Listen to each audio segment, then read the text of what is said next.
Neculai. Okay. Enjoy the match, Yeah, Neculai. not much. Oh, can't move that. Yeah, alright, flip for everybody. No, no, don't worry.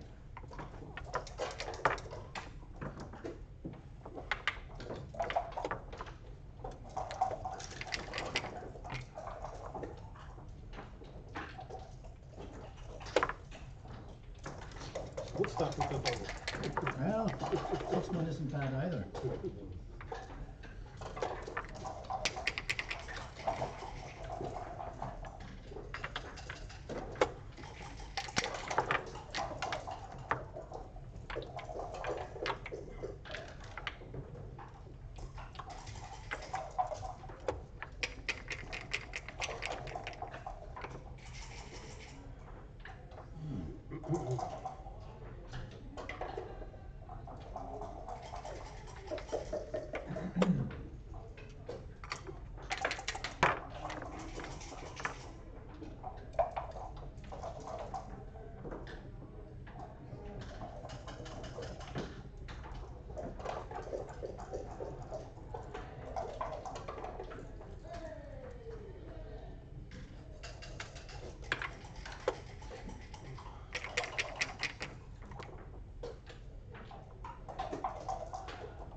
One single.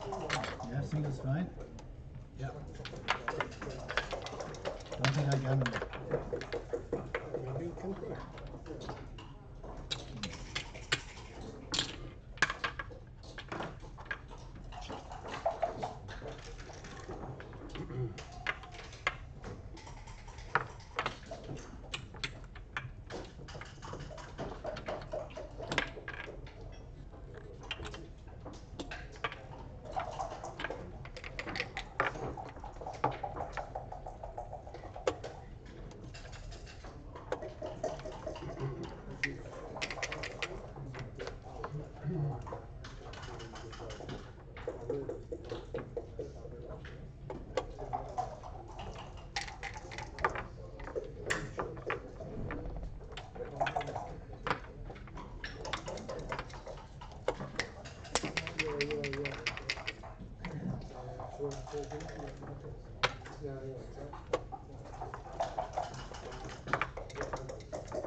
I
would remember by the way that I opened it up.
Shake it 3 times. What's he here? You shake 3 times the die. Oh, okay. Just a shake. You shake 3 times. That's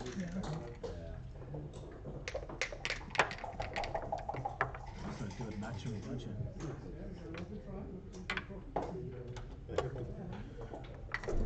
I have to learn to count. That was too much. It's because you're so vociferous. I can shake more than 3, yeah? Shakes very talented. Not No this. less than Not that. this.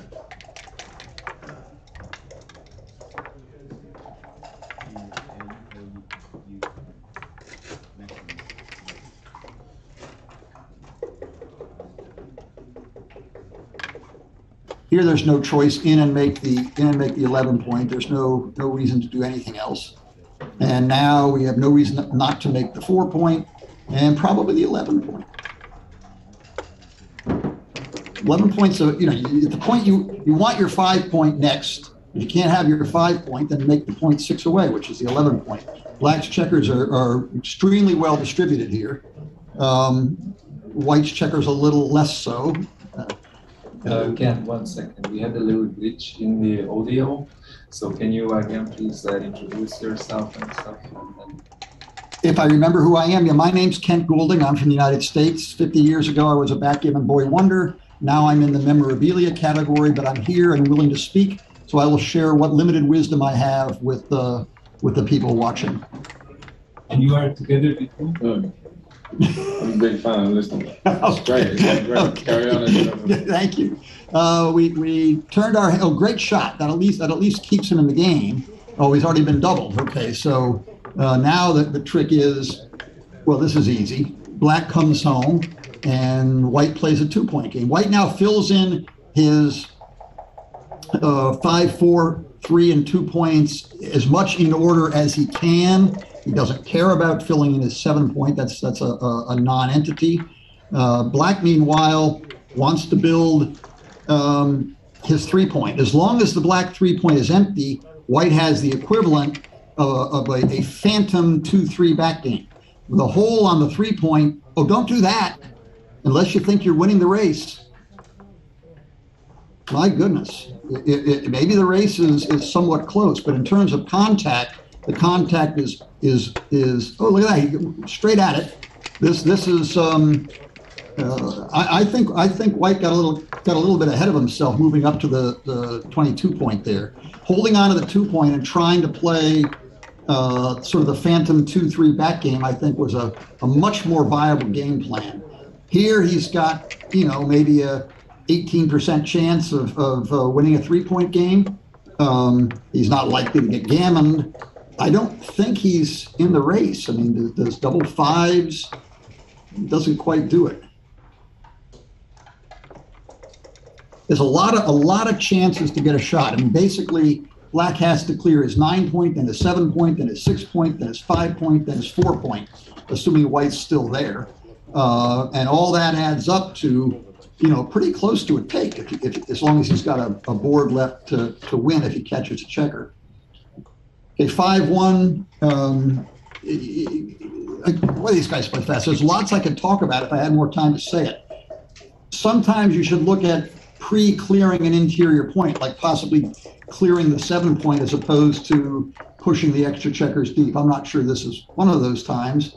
Here with 2-1, again, he can think about clearing the 7 point. We're into where 6-4 is a double shot roll. Watch out for 6-4 here is just not, ooh, 6-1. Now he finally is forced off that point. This would be a real hoot to watch if White were still back on the 23 point. But now we have to find out whether there's any residual racing chances here. The pip counts, we need Art Benjamin to translate it all. The pip counts nowhere near as bad for White as it looks like. All those checkers slant on the ace point, leaving holes on the 2 and 3 point. They're almost negative pips, because if you 2s and 3s, don't take checkers off and just scramble checkers forward. And now freeze frame. Okay, 5-1. It might have been right to drop one onto the yeah, I don't like he played the 5-1 too quickly. I think he should have slotted the 3-point. Now he gets it all back. Now one checker off, roll a 6 and get a checker off. 5-3, not quite. So he's one checker off. He's one crossover ahead and on roll, but the hole on the 2-point could be bad. It's now filled in. Now he's 2 checkers ahead. One big doubles for white. Ooh, that's no good. One big doubles for white will make this very interesting. Black wants to roll 6s, 4s, and oddly 1s. Look at that. Boom, boom, boom, boom. Just 4 checkers off and cleaned up all the wastage. Now Black's position is much more like a straight pip count position than just how many rolls do you have left. Both of them are building. They're making mirror positions. We can count this fairly easily. There's an extra black checker on his 4-point and an extra black checker on his 2-point and his ace-point. What was that? 3, 6, 7 checkers. Get 4 off like that. Now what have we got? 7 checkers against 7 checkers where white's actually in the lead. 7 checkers against 6 checkers with holes all over the place. We don't want to roll 3s. Just a couple of big numbers, or 4-1 gets 2 off. 5 checkers left against 6, probably not going to get 2 off. Ooh, I can't see it. 6-3, pretty good. Okay, 5 checkers against 5 checkers, slightly better checker distribution for black. But yeah, white can't really tolerate, even though he's got 1 miss, the misses are pretty bad. And now he's got this position is not as flush as it looks, and that position is. Okay, 4s are better. We almost had a very interesting final end position. Black ruined it by ripping 4 checkers off. That was a much closer race than we thought we might be facing when we were back a half a dozen or 10 rolls. Okay, 3-2. Set them up as fast as we can and start playing before I even have a chance to get a drink of water.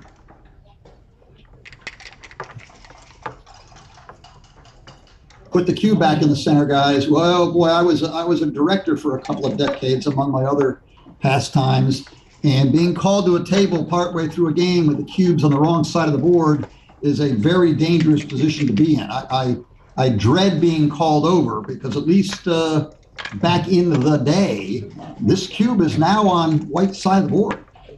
I don't know what the current UK backgammon rules are, but thank you. This will be interesting to see how this is resolved. I mean, my guess is everybody knows each other. At some point, they'll just say, "Oh, the cube's in the middle," but it might not go that way. You know, it might get to a point where, you know. I tell them. I go and tell them. Well, I don't. You're the director, not me. No. Just watch. It's traditionally it's up to both players to make sure the cube's in the proper position before the play begins.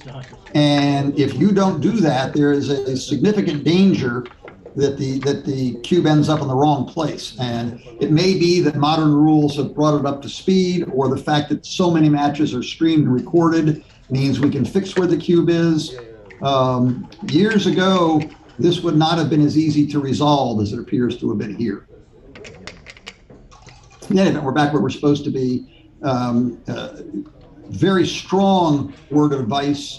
Always make sure the cube's where it's supposed to be. You know, and you've got a full tank of gas before you start flying your airplane. Because big trouble can follow if you leave the cube in the wrong place. I mean, there used to be a line in the rules years ago that in the event of a dispute, the cube will be judged to rule where it sits. In this case, it would have been on white side of the board. Okay, meanwhile, here we go again. Black's bearing in against an ace point game with a couple of holes. The only problem is he's left 2 players, 2 checkers on his 18 point, which means they're basically going to have to, oops, much more fun if he rolled a 6, because any 6 other than 6-1 or 6-6 is only legal play would have been to bear his breast on the 18 point. Now, maybe the cube belongs where it was supposed to be already. Why weren't we thinking about doubling here? Well, we'll find out next turn. Again, they're playing very, very quickly. There was stuff to think about there. Once again, including the cube. Oh, look at this. Okay, now, is there any realistic chance that we can find the gammon here? No. Double 5s is a little annoying. Double pass. The instructional and key parts of this game took place at the time when Neculai did not double the turn before. there was plenty to think about and talk about there. 6-5, foolishly running away for a long time before we had computers telling us how stupid we were. I advocated coming out with a 6 and down with a 5. It's a prettier play. It gives you better checker distribution. Tactically, XG says it's slightly inferior. Not dramatically inferior, slightly inferior. 4-2. Yeah, all right, big split down. Black's position is ugly. All of his spare checkers are on 2 points. And it can work. Now the trick for white here is beware linking on the 20 point. And maybe beware running away with that. A better play, I think, is to just build the 5 point. Yeah, good. Well, somebody slowed down and thought a little bit, or else they can hear what I'm saying. Yeah, just next door. So if you're a little bit louder, maybe. All right, so if I scream, oh my God, what a horrible play, they might actually hear me. Yeah. I've played in finals where every so often I could hear cheering and applause in the other room. I couldn't tell why, although once I could. I had just rolled a game-winning shot. I could hear the applause coming through. And I was in a final where McGreal was doing the commentary, and he gets very lively. And every so often I could hear Paul screaming, "What a shot!" or quacking or doing whatever he did. Okay, well, this certainly looks like a double. I mean, Black's got all his checkers out. He's got a 4.5 point blockade. We don't really even need to know what the pip count is here. It's sort of done. A smidgen better for Black, and he'd have a free roll here because he kind of wouldn't have any bad numbers and might actually roll a good one and possibly get into a gammon situation. Always, general bit of advice, if you get to a point that you think you've got a very strong double, stop for a second and think, might this be too strong? You know, sometimes that happens on a quick turnaround. You're losing. Your opponent rolls a bad roll. You hit a shot. And you go, oh my God, he just danced. And you double and cash the game when you put it through XG analysis and there's a big red square there. You just made a double whopper error. Yeah, red square, it must go. Okay, yeah, wrong red square. Yes. I'm sorry, it's white. All right. Whoa, what do we got here? We're just backing up the last game and setting up the same position? Feeling it wrong. I don't know what they've done. I was busy Okay, babbling. I agree, Dave. All right, we're sending out a scout to figure out what their. Oh, there's maybe some dispute about what the roll was. Oh, I see. Well, we have an instant replay. I wonder if the instant replay is legal rolls or legal moves is supposed to be the law of the land on both sides of the Atlantic Ocean. So if there's some dispute here, I think they're allowed to back it up and find out what the roll was. I don't think we're required to argue about it like we used to in the old days. Or maybe the question of was it a legal roll? Did they drop the dice cup? We'll find out. We've sent Mate in to see what's going on. The question is whether the cup. I don't even know if it matters. Would it matter if you just dropped the cup? But the dice came out. He's rolled. Well, there clearly is an animated discussion taking place. 2 or 3 directors, a committee. Do they agree on what's actually happened and are wondering what the consequences are? Or do they disagree on what the role was? Do they disagree on? Clearly, there's a disagreement about something. Okay, well, What fun. because you immediately Is it a legal roll?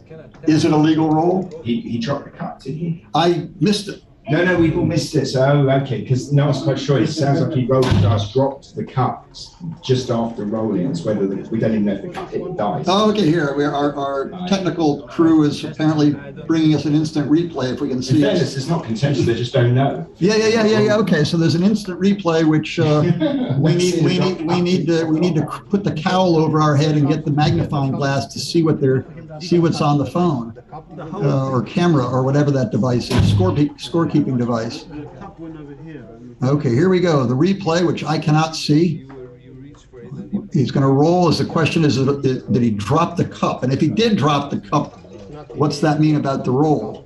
Didn't touch the dice. The dice. Oh, I see. He dropped the cup. Now we need a director to find the rules. If you roll your dice in the old days, if you rolled your dice and your cup, so everything fell onto the table at the same time, that was not a valid roll. Of course, in the old days, all kinds of things were not valid rolls, which might be now. In the United States, dice on checkers are valid, which annoys the heck out of me, but I've started to get used to it. So clearly what they're talking about is did he roll the dice and the cup and drop the cup as he's rolling the dice, which used to be not a valid roll. I don't know, but I'm assuming that's still the case. Otherwise, they wouldn't be arguing about it. And now we can only wait and see how the director rules on this.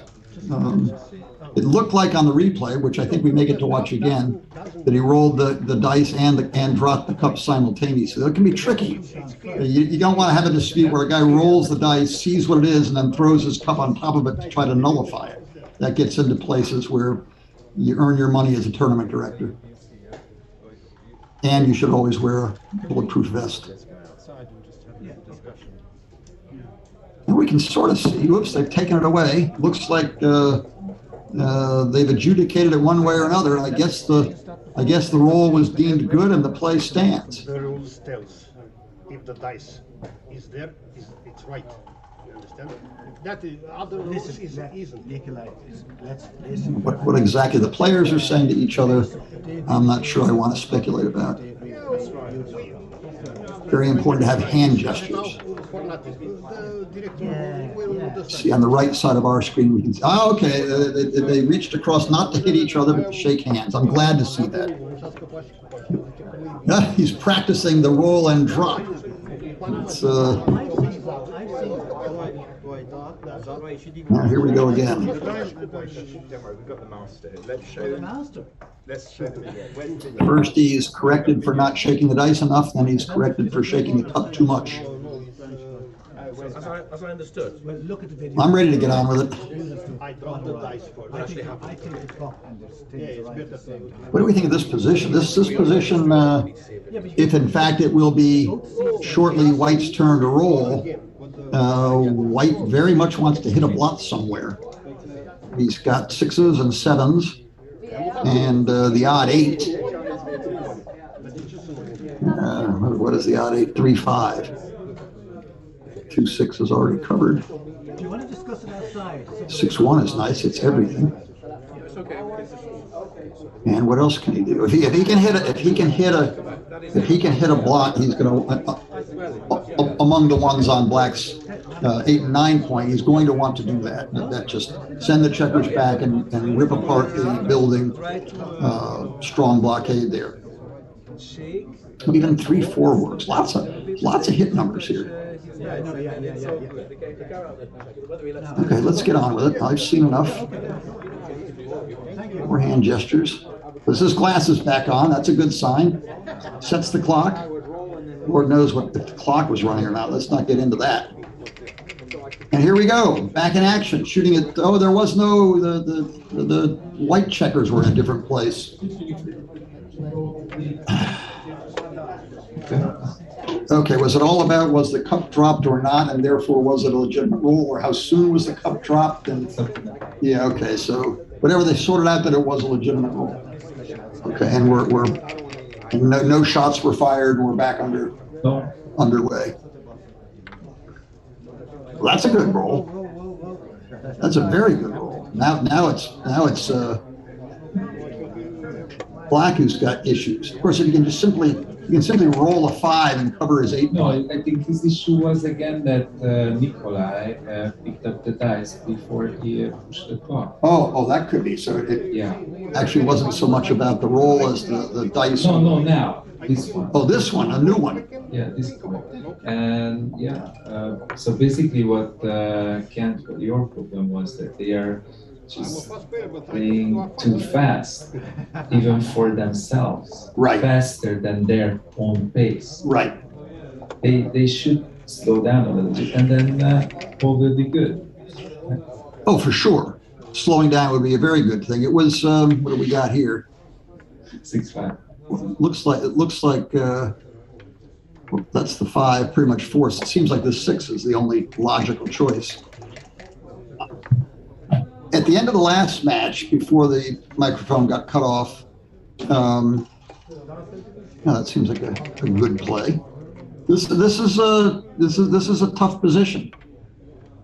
And there were other options, and that's certainly simplest is to get the blot safe, but that leaves White's lone straggler on the 24 point, which is a very bad place to be right now because of this. It might have been worth the roll back, White moving the ace up to the 23 or moving the 3 up to the 21 and leaving a blot in the outfield. Now Black has pretty much seized the initiative. White needs to come in with okay, 4-2's not bad. In with a 2. 2's a good place to be, and then hit. Now initiative goes back to White. Both sides are like one roll away from one decent roll away from taking charge. 4-3. All right, that's great. Now Black's very sound defensively on the other side of the board and can focus his attention on completing his blockade or prime or closeout on this side. This is worthy of some consideration. I'm not sure there weren't other 2-5s to play there, like 2 and 5 out, leaving 2 blots. But here we are. White's a little overextended. They both had the same 3-point board. The Black has a valuable advanced anchor, which basically makes him immune from disaster. Not quite enough Black checkers in the attacking zone here to double. One more checker down in this could be. Well, if you're going to do that, maybe you should just hit. All right. Well, no time to think about it. There were other options. Double 2s is just frozen all over. That's not good. He may just have to make his 9-point, which is nice. That's a decent blockade. Sort of a broken 5 prime, which makes it hard. 1. This easy. The broken 5 prime was huge. Nice play. Does it very, very quickly. Now he's going for a difficult semi-blitz. Hit. Okay. Now we stop and think about the cube a little bit here. Now he's not thinking about the cube a little bit here. He's just rolling. The trick now is. You really would have liked to cover that. It just you didn't roll a 3 or a 4. 6-4. Okay, now that it's the shoe could be on the other foot very quickly. White's broken 5 prime, maybe enough. This all goes too fast. There's a lot to be said for hitting both blots here. Hitting both blots would have worked pretty well there. These guys are just zipping along. Okay, now you got to get in, or I think it's lights out. Now can we stop and think? Well, no, apparently not. Certainly hop out with a 6. Now, mommy, can I hit him again? No. All right, here we go. Now. Yeah, all right, this is lightning backgammon. It seems like you can't take that. I mean, I would think to myself, okay, what if I don't point on it? What if I don't pick and pass? What is hit him loose? And how's he going to, with 2 checkers on the bar, needing to roll a 6 in order to save a gammon? And even if he rolls a single 6, he had a blot back in his home board. So I think the attacking side here was a little late with the cube, certainly a little late thinking about the cube. 6-4, okay, at least he didn't make his 2-point. We'll give him credit for that. Backgammon is more fun when with 6-4 you bring the 6 out and the 4 down, then you're playing backgammon. Okay, close race, a little less close. And where's that 2 going? I would have stayed back with the 2 and just started to try to build a board. Okay, Black has only 1 checker back, but everything else is in White's favor. How's the race here? This is Yeah, good boy. There's a lot of early and a quick pass. Why don't we get to think about these things? This is astonishing. Used to be way back when nothing was streamed. Certain big tournaments would be closed circuit TV, sometimes recorded and later sold or distributed on tape or DVD or whatever was in the old days. It was tape. And in order to, when you got to the finals of a tournament, it was the only time you'd be playing with the camera setup, and it was a big construction. There were steel scaffolding and cameras which weigh 100 or 200 pounds hanging from the scaffolding, and big lights which cause you to sweat. And psychologically, if someone was going into a final, the question would be, have they played under the lights before? And if they haven't played under the lights before, they were at something of a disadvantage, because psychologically it was very, very tricky. It was hard to be, you thought too much about it's being recorded, other people are watching, people are talking about it. Maybe I'm sweating too much, maybe I didn't part my hair in the right way. And playing backgammon kind of becomes secondary to what really amounts to stage fright. And the more normal reaction to stage fright is to play too fast. So you get all hyped up, the adrenaline is definitely pumping. I know how that feels. And you play, and you're not playing backgammon, you're playing speed gammon at a time when you should be playing postal backgammon. Think about it long enough to send your play in the mail and wait for the response to come back before you play again. 4-6, yeah, it's not ridiculous to jump out to the 15-point or to play down to the 7. Some of these jump out to the 15-point plays are stronger than people think, because that, particularly when the midpoint only has opposing midpoint only has 2 checkers on it. Who's zooming who? Whoa, we have to do this. What was the roll? That looks funny. This does not look funny. This is almost a game-winning roll. Now, look at the positions. Look at the black checkers, and there's a whole lot of them on the 6-point. And then look at the white checkers and which side do you want to be. If you set up the black checkers with no white checkers on the board, you don't particularly like your position. You like it less now. I mean, I just looking at the board, I double. I don't care what calculations or tactics. Look at the board if you're white and double. This is not white's problem. This is black's problem. Whoa, I think that was a decided error, particularly since he's trailing. Even if you think your position doesn't have teeth, it sure has a strong bark to it. You might get a tape now off the 2 on the bar. Well, there we go. There we go. Look at this. He didn't double last turn. Well, he's shooting it. He's got 2 on the bar. He's shooting at a block though. But I having the presence of mind to double here. They're stacked. 10, 11, 13, yeah, there's 2 on the bar there. There must be, or there's 1 gone. No, there's 2 on the bar. Yeah, I once played a player, and partway through a key match, counted out 14 checkers. And I said, hey, where's the 15th checker? And my opponent lifted his hand out of his lap and said, oh, here it is. Put it back on the bar, and the match went on. That's backgammon. Those are the good old days. Okay, now how much of this is a nasty dog barking, and how much is it a pit bull? Yeah, it's yeah, that's something. That is something. Well, he's worried about his match lead. Very astute double. Okay, 5-4. Oh, good. I like this play by Brendan. He's played the old-fashioned, used to be universal 2 checkers down, which leads to more, priming games as opposed to holding or racing games as a general rule. And hit. Black's struggling to reach the starting position. Does so successfully. Certainly reasonable to make an anchor here. There's a whole lot of white checkers stacked up waiting to do nasty things. Yeah, I think you want your 4-point. You have to make your 4-point, but white should be top of white's line should be get at least 1 checker off the 24-point. I mean, almost no matter what he rolls, he should get off the 24-point.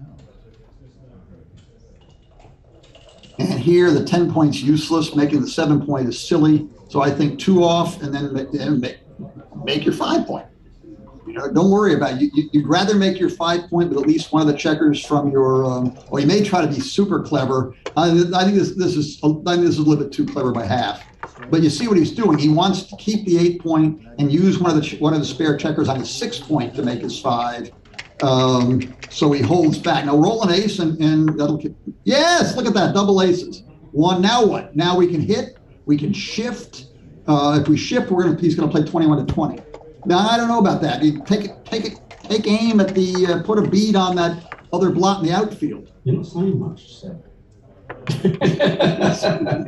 You're not getting a word in edgeways. Yeah. Enjoying it. Yeah. Welcome to talk. Welcome to talk. Oh, there you go. He's got it. Now, where's the cube? This is White has turned an awkward-looking position into very, very powerful. This is a beautiful position. That's a nice 5. That's a good roll. I'm sorry. We got to play back in. Good boy. Good boy. I know he's not thinking too much about these takes. I mean, I may be a pass, but this is, you weren't dead here. You're not primed here. You don't have to be winning to accept the cube. And this giant match lead we're protecting is down to 5 to go, 6 to go, which in my thinking is 3 double games versus 3 double games. So it's pretty darn near tied. Who needs to we have munch on some chewy bits? But they've taken us away. All right, I get back we go. Short break. Good.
The Backgammon Galaxy mobile app. Star membership, high analysis, blunder database, private games, coin games, rating games, and much, much more.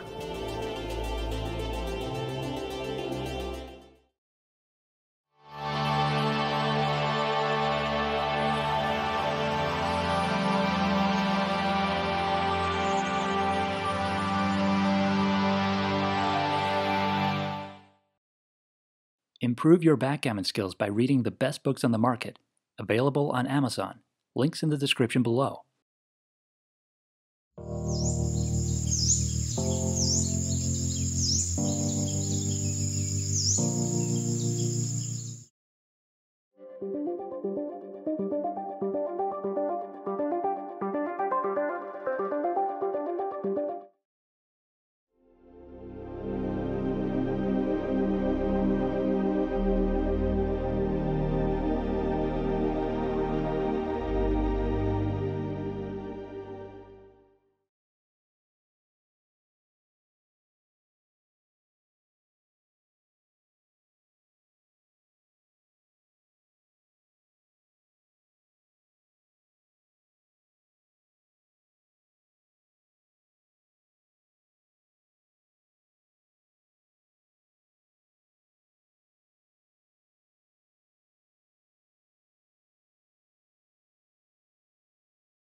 Hey guys, this is Mark Olsen from Backgammon Galaxy. In this video, we're going to show you the Adventure board, which is one of the new boards from the Backgammon Galaxy collection. The idea of this board is luxury travel. That's the concept of this board. For you, those of you guys like me who don't want to play at a lousy little travel board, we designed this board so you get the full luxury experience even though you're just playing on a small travel board. So let's have a look. It has this beautiful black frame. We covered it with leather so that it can take some scraps here, no problem. And let's open it up and have a look at this beautiful board. So it comes with this super cool, travel-friendly checker box. Let's open it and you know what, let's put it over here. And the checkers are 35mm checkers, so they're smaller than a regular tournament board. But you still get exactly the same high quality checkers as you do on the Earth board or the Void board. They're beautiful, these checkers. Small, travel friendly, a joy to play on.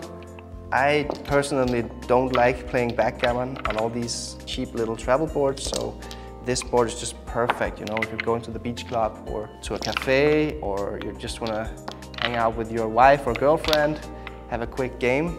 I think this is the perfect board. We kept all the luxury details, the design, the checkers. It even comes with these proper cups here and a beautiful doubling cube. The dice, as you can see, it's a real luxury backgammon board. You know, it's just smaller dimensions. Can you play a big tournament on this board?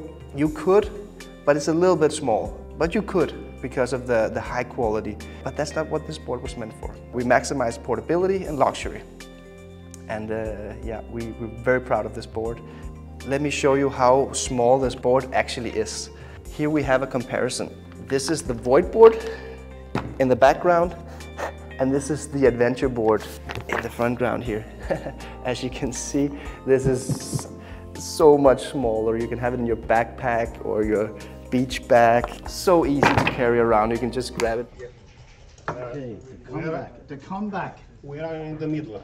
That's why I suggested a break.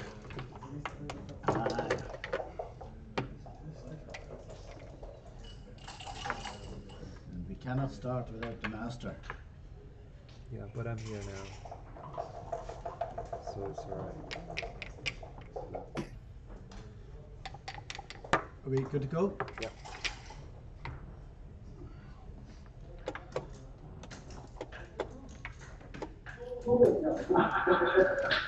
Maybe that's us. Yes, can you hear us? Hopefully you can. John Barnes with Kent Golding. Right, so it's a close match, 6-5. The winner of this will play, I'm not quite sure the semi-finals, I think it's Jason Champion and somebody else. Okay, a fan here would see some action maybe. 2 down. It was so clear to take 2 down and not to split and try to get yourself into trouble. That's just asking for trouble to split. Yeah. Double 6 is a little awkward. You want to move the back checkers there. You can't. Well, if white can the 4 or 5. Yeah, get a oops. Okay, so you don't run, you just make it 2. Yeah, it's tempting to run, but it doesn't really. It's basically sticking your head in a blender. Yes.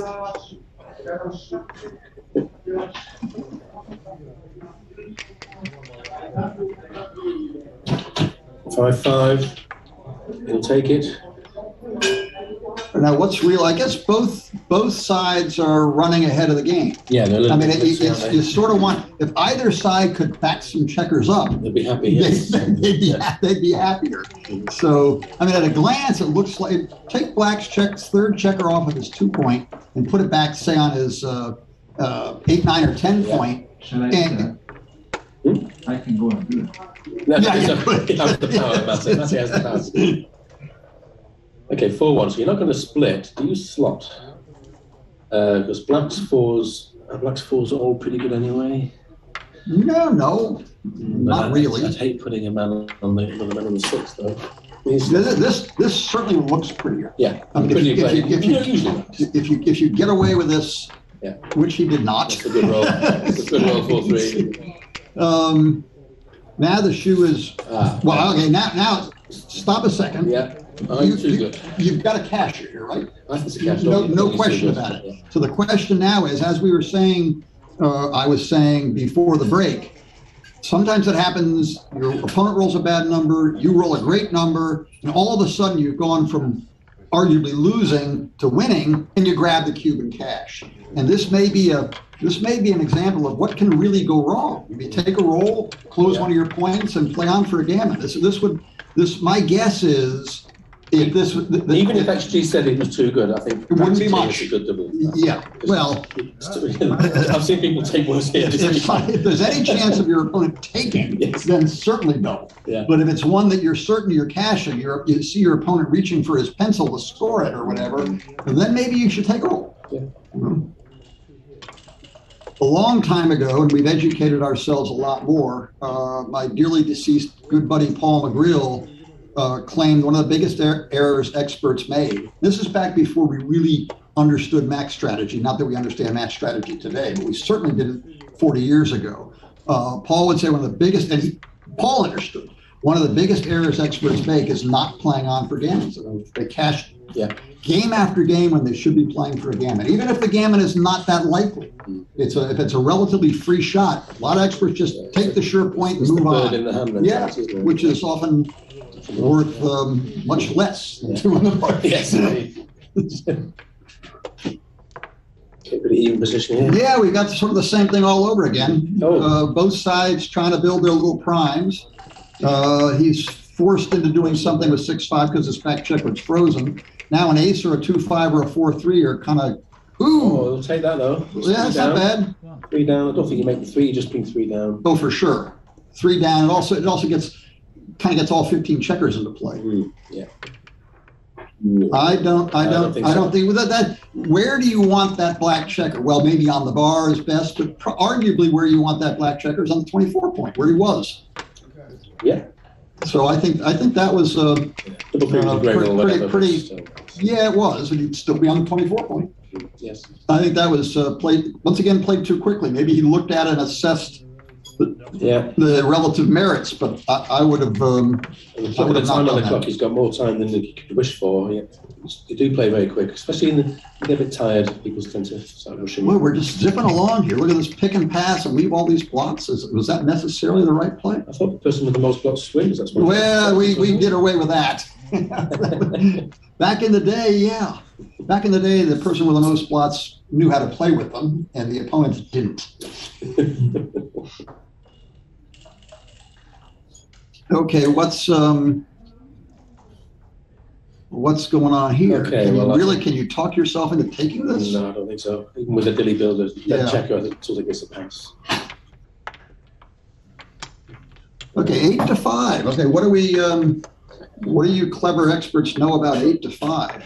Well, 3 away, many away. I'd put that in the category of, and so therefore, if I was 6 away counts as many away. I think so in my book. So I wouldn't cube. I very rarely cube if I was a Neculai. But I'd often miss them. I'm looking at matches and I've missed a 150 cube. But in general, you're not cubing where it's gammoning in both directions. No, it's any gammons at all. You're cubing it. You're looking for the right opportunity to cube in a race when you're leading. Otherwise, you're not touching anything. Meanwhile, the guy with 5 wants to get multiples of 2. Yes. So 4 to go, 6 to go, 8 to go. You want to get 2 or 4 points, not 1 point. Yeah. And in that regard, 6-3 was interesting though. You could have done a double tie rather than make the 3 point. Now that Brendan's got the 20 points, that 3 points is a bit silly. Not a whole lot going on here, I guess. Where's your ace? Because you'll end up stacking because he's going to play safe, isn't he, rather than bold, I think. Yeah, because if you play the 4 and then pick up your dice and get yourself into trouble like somebody did years ago, that might be a better play than this. If you play the 4, you have to play an ace. Did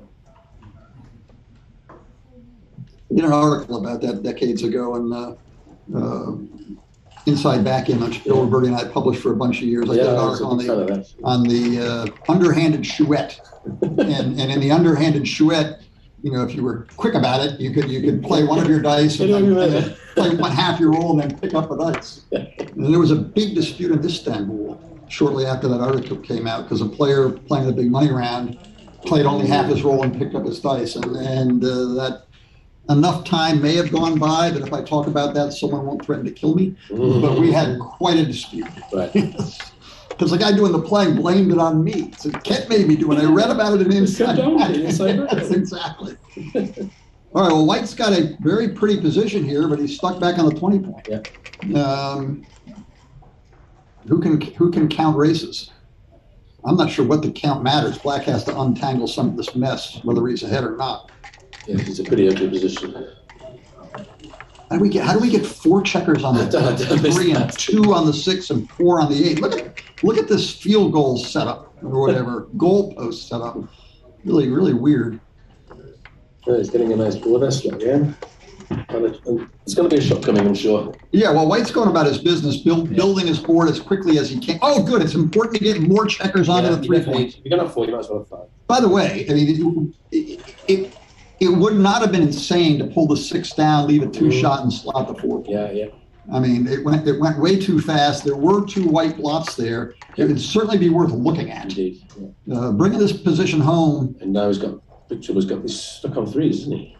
He doesn't have a 3. Yeah. Now he either has to play a 3 down and a 5 in, or he's got to make a mess, So Neculai or do this. saying, I mean, this is you can't quite do it, but with just 1 or 2 pints in me, I double as White. I mean, this is how in the world is Black going to win this? Yeah. He's going to roll double 5s twice. I mean, 5-2 with the final 3. The only good news for Black is White may have to move to get it to clear the playing field. Recording stopped. What White wants now is more back checkers spread all over the place. They don't even need to make points. Just spread them all over the place. Little landmines. Yeah. You know. No. This is we did not want to. That guard on the midpoint was big. What? I can't see it. Oh, he got 4-3. It was in there also. Now knows if he can. Splits me. Oh my goodness! Is he? There's only He's winning the race. 1 player on the planet that can calculate the accurate effective pip count here. And he's not in the room. He's not. I invited him to join us. I mean, if we can see Art actually calculate the effective pip count here, that would be worth the price of admission. I'd pay a lot of money just to see that. Yeah. Boom. Well, this looks horrible. Yes, I think I would. I mean, forget effective pip count. What's the actual raw pip count? We've got 43. No, he's actually banking somewhat on the. We've got 71 for Whites. And God knows what Black is. No matter what it says, it's worse. 66 and 26, so that's 92. Yeah, so it's any way you look at it, it's not good. What a mess. Which maybe could have been avoided, maybe not. I think so. We didn't see where the first 2 checkers ended up on 3, but I'm sure there was mistakes later on. I'm sure. Yeah. And here again, another good reason to slow down is to give us a chance to talk. Yes. Indeed. And actually complete a sentence or even 2 or 3 sentences. Yeah. Yeah, I think it's impossible to play this well, this fast, and at the level that they'd be happy with. I think you're not going to play sub 4 this speed. And actually, as I've been retraining myself these last several years using XG, stuck it alone at home in my basement doing nothing but, eating Pop-Tarts and playing XG, or I get on Galaxy and play nothing but speed matches. And I try to not use any of my time on speed matches. And then when I go back and find what errors I made that I wasn't aware of. How does it compare with your best PLs? Is it 50% more? It's worse. And the big thing is play too fast. It's a blind spot. I didn't see I could hit a checker. I didn't see all my options. And it's not just for fun and torture. It's to teach myself types of positions where I'm more likely to make an error, and when they come up, focus in on them. And if I don't get the feedback of playing too fast and having XGB or Galaxy be able to tell me afterward, then I don't know where those error points might be. Yeah, that's good. Sort of a self-therapy compliment. The best player I've seen play literally with no time in the bank is Thomas Müller from he's Danish, I think. He's played virtually a whole match with no time because he used it all up in the first game of the 17-point match. It was amazing. Anyway, where we go. So we've got a mutual holding game, and so cube action in this position shouldn't be too difficult for them.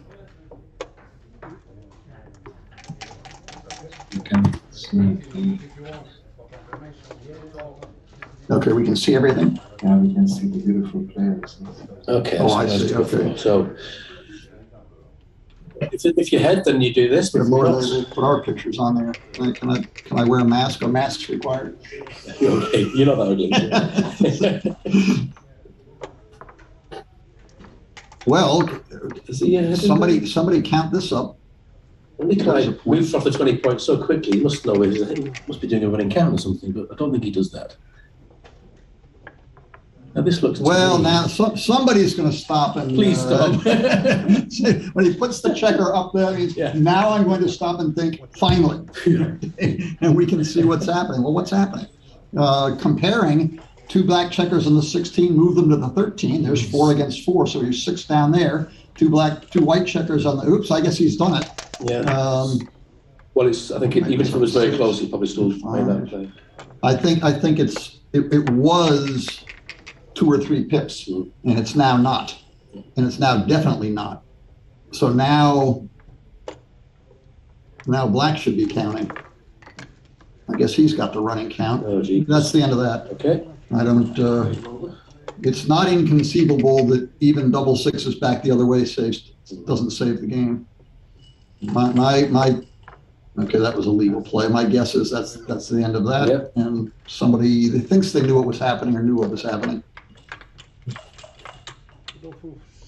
So 2 away. Yes. So how much players be 2 away than 3 away? Oh, he got that from 3 away. He got his point. He got his point, yeah. Yeah. Well, maybe that explains waiting 1 roll. That's a big point. Yeah. Now, basically, 2 away. You basically. My friend McGrill used to have a saying years ago: at 2 away, 4 away. If you're 2 away and you're not sure when to double the turn before you start thinking about should I double. Okay. And then he said, if you are sure you're going to know when to double, then double on the opening roll because you're going to be wrong. And that's pretty good advice. I mean, the good rule from 2 away, 4 away from Paul years back, again, before lots of match equity stuff had been done, was should have speculated 2 there. Almost certainly. If you're leading, by the way, one of the things XG has taught some of us geriatrics is the amount of times that we thought we had to hang on to the ace point and be safe, that it's just stone cold wrong. Yeah. You know, gotta get them split. Much more splitting. It's not just a stylistic thing. It actually means something, particularly a little bit into the game. Yeah. You know, whether he's already got a 3-point prime in front of me. I can't split into that. Unless he's got like 9, 10, 11, 12 checkers piled up there, you damn well better split into that. Yeah. Okay, so at 2 away, 4 away, you basically never double when you're 2 away, and save yourself the energy and just double on the opening roll when you're 4 away. And that's not bad functional advice. Yeah. All right, everybody's got a prime. Well, this is a split and cover, and this is a great roll. You can't stay back on the 24. No, you got to have some conception of the timing of the thing, and this is just absolutely everything points to get up there and do the best you can. Now, if there's not a decent roll from Alex, Brendan should be thinking of right 6-3. It's a key. Well, yeah, it's certainly there's some double from the air things that creep in. Again, a bunch to go, 2 to go. You know, I'm not saying it's right or wrong to double here, but you should certainly have been thinking about doubling. Yeah. You know, and notice the sometimes overplayed in your head, but sometimes legitimate. If my threats aren't carried out, things are going to go all to hell. Well, if all to hell means you're getting gammoned, then you're not getting the reward when something good happens, and it's not, you're not saving anything when something bad happens, because you get gammoned and lose the match anyway. Yeah. That may not have been a classic example of it there, but it was certainly one to look at and go through the mental processes of trying to figure it out. He's going to slot the 2, which is a good play, and then give himself good 6s to make it. Now, who's behind in the race? Because that's the person who's going to win. Well, the fact is, yeah, it's, it looks like Black's got a pretty big edge here. Oh, what a lovely one. Whoa! Whoa! So White needs to hopefully. Well, this pray that Black doesn't roll a 1 anytime soon. White needs to stay on the bar as long forever. Yeah. There's not much. Oh, what? Oh! Maybe this is a good time to get out of there. Yeah. What's he thinking about? He's thinking, oh, I'm so lovely. He's always moaning about his look. I was, speaking of screaming, I was in the finals of a tournament in Prague, might have been 2002. And I was playing, at the time, one of the hottest players in the world, the German guy, Johannes Levermann. Levermann, yes. And McGreal was doing close circuit commentary 3 blocks away.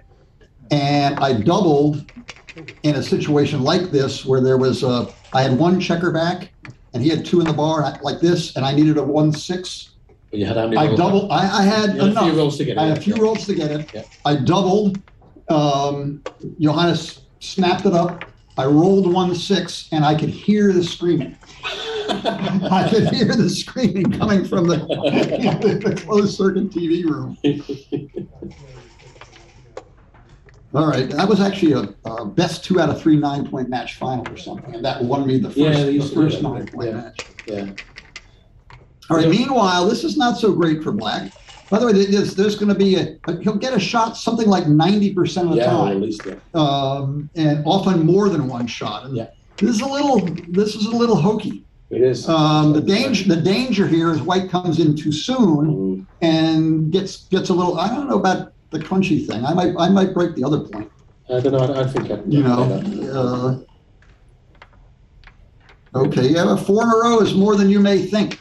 You kind of want to roll a 5 or a 6. You got to leap that 4 in a row. Oh wow! Couldn't we have kept the?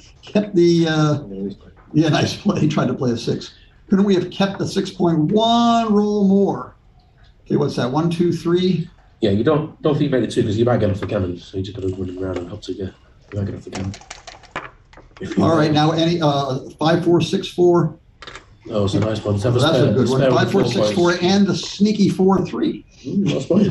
All right, now we've just got 6, 5. 4, 1. There's no choice there. White seems to have time. Yeah, there is some gammon saving. I don't think you want to leave the ace point. There's a lot of wastage if you don't know. Yeah, but you may be giving up a lot of your winning chances too. I mean, you're saving yourself a little bit. Here we go. Okay, shot number 1. And how's the 4, 7, 9, 10? It hits pretty strong. That is not a hit. Okay, now we got plenty of shots here too. 2 biggies. It's not 2 biggies. Oh. 4, 2. There's a shot. That's a shot. Oh, I didn't see that one. That's a shot. There you go. Anything with a 4 is rates to be trouble. Okay, here's our second shot. Not as clear a winner, but still probably a winner. Okay, now you get. Maybe. I think he's going to save it. Let the lone checker do the work. 6-1, good play. And okay, again. Maybe you salvage whatever Crawford 5 to go. Yeah, I would just use a single. 15 or 16%. What do you know these things? What's Crawford 5 to go? Crawford 5 to go is about 16%. Okay. When did it get promoted from 15? I don't know. It's 15 in the old table. Yeah, I still use the old one. The Janowski one. Yeah. I remember building the old tables. That was a long time ago. Yeah, I've still got my Well, the paper's very thin there, but it was in Kit Wolves' How to Play a 5-Point Match. I think he had a table in there. So I might have stolen it from him, and in the early 80s, I published for 2 years Backgammon of the Champions. Oh, yeah, that's how I got it. In the last... I'm not sure you didn't draw the pictures in the front of you. No, Oh, that guy later died. I had more than one player say, I don't care what you say about me inside the thing, just make sure I look good on the cover. Actually, Kathy Posner said that. Oh, yeah. Yeah. Her version. Yes. I would talk to the players and say, look, I want to talk about it, I want to analyze, I give them a chance to comment on some of the plays they make. And, there weren't published matches then. People were very sensitive about it. And I did not want to step on any toes or do anything bad. I mean, it took a little while to get everybody happy with me publishing it at all, the players. Yeah. And so I would give the players a chance to give their own comments. I'd say, here are moves I'm going to talk about. And when I approached Kathy, she said, you can say whatever the hell you want, just make me look good on the cover. I don't know if my artist succeeded or not, but she didn't complain. Meanwhile, okay, White's got a decent game. We're going to attack this one without numbers. Okay, he's still going to attack it. Well, does he attack it or just just play it safe? All right, here we go. Good for two. Ooh, saw the ace, 4s. Yeah, one run back on. I think attacking is good. 4 something. 4 there. It could be another 4. What is it? No, I can't see it. I suspect it is the way he's taking the time. It's not a 1. It's not a 5. 6. Yeah, was that, here where you don't worry about getting... I'm not sure that you shouldn't just put the checker in front of his face or pop out, one or the other. I mean, even 13-7. At this point, you don't care if you're gammoned, and once your race is sort of dead, maybe these checkers are better. You put them in front of the guy. And putting the checkers in front of your opponent's last back checker, maybe he's going to roll double 1s or 1-3, and then you can attack him. And if he hits you, having more checkers back, maybe a good thing, not a bad thing.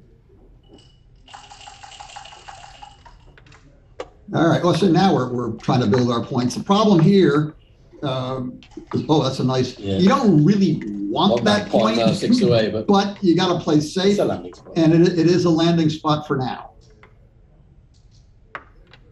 Well, here too has this race. This race isn't so horrible, is it? Well, I think the 3 men back. I think the race is. I think it is pretty bad. Let's see, they're 8 away from the midpoint. There's 24, and then 6 more to get to there. Yeah, it's pretty bad. All right, now there's using his mid wasn't clever. But no, I'm not sure that was a good idea. Did he have choices? He had another choice, but the previous roll he could have popped out to give him good 6s, I think. So maybe.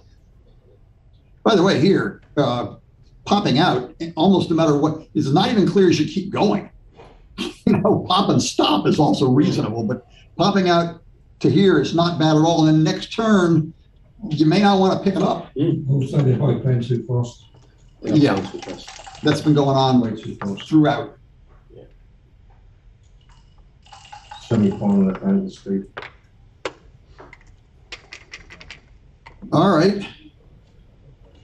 Fine. Okay, so you're going to leave that there. Well, he cover the 3-point with the 5 and then stop and think about it. But I think the holding the single checker on the midpoint was doing the job for him. Was doing the job. Yeah. He didn't need any friends, at least not that turn. I mean, even when an ace might be fatal, you should think about leaving it there. Yeah. Because of stuff like this. Only 2 shots, but the winners 5-4 or 4-5.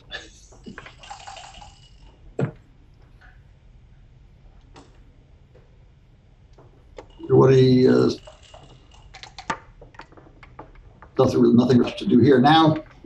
Freeze frame. Now when we come back, we just want to get safe. A fun question would have been like with 2-1, do you or with the 3-4, do you pre-clear the 10 and leave the 9 shot or not? Possibly, we didn't have that to talk about. Actually, the race, I don't know whether he's rolled bigger the last 3 or 4. Doesn't look so bad. It's not bad now, isn't it? He's played that illegal, by the way, but no one's going to say anything. Oh, he took 10 instead of 11. Is that what he did? Yeah. Oh, look at that! Just solved out now 4-6. So if he rolls a 4-5, he can play it as a 4-6. Oh, he's in. That doesn't do much. No, I think it's. What do we got here for problems? Double sixes. What's that? Double sixes. Okay, it's a direct shot. It's a direct shot. Who'd have thunk it? It's over. No, I just got a direct shot to win the match, or to win the game. What are you talking about? Hit it! Oh. 6-5, double sixes, double fives. 5. Then it's pausing, so it must be big. It's 5-5, I think. Oh, it must be 5-4. Oh, no, 5. Oh, 5-3? What's he doing? That's the 3. What? Okay, so yeah, 5-3. Oh, I see. 5-3. So it's still a little bit messy. And staying out might be the best plan, actually. Getting excited. I think they were already hyped up. Next match, we've got to give the players tranquilizers before they. That might at least bring them down to a normal speed. Yeah. We could just play it on half speed on the video, maybe. Yeah, that's it. Then we'd end up talking. All right, what? I think this is always game. Final chance. Okay, 6-1, 5-1, 4-1. It can happen. 6-1, 5-1, 4-1. No. Any miracle?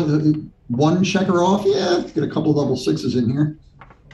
We're not out of this yet. This is definitely a pips versus rolls. Whoa, there's 4 pips and 2 rolls. You can take 7 off his EPC there. Yeah. 14 off his EPC. A whole bunch. Yeah. Oh, wow. Okay. Wow. Okay, no, so it wasn't particularly nail-biting at the end. But... No, well, there was some fun stuff. Thank you very much. Yeah, thank you, we enjoyed it. Yeah. Join us again soon for whoever's up next. Yes. Well, have we done? We're still in the quarterfinals, right? This was the semi. Oh, this was a semi. So there's Neculai in the final against either Jason or somebody else. I don't know. Oh, it's Mr. Westbrook. Yeah, one player because he's I think he played him. I do not want to talk about that match. Okay, fair enough. But 4s are better on the final roll, and he rolled 4s at double match point. Oh dear. That's after I led 8-0. Yeah, Eric Westbrook is gone. Really? Yes. Tortured twice. And the trouble is, if he gets to the final, because he has to have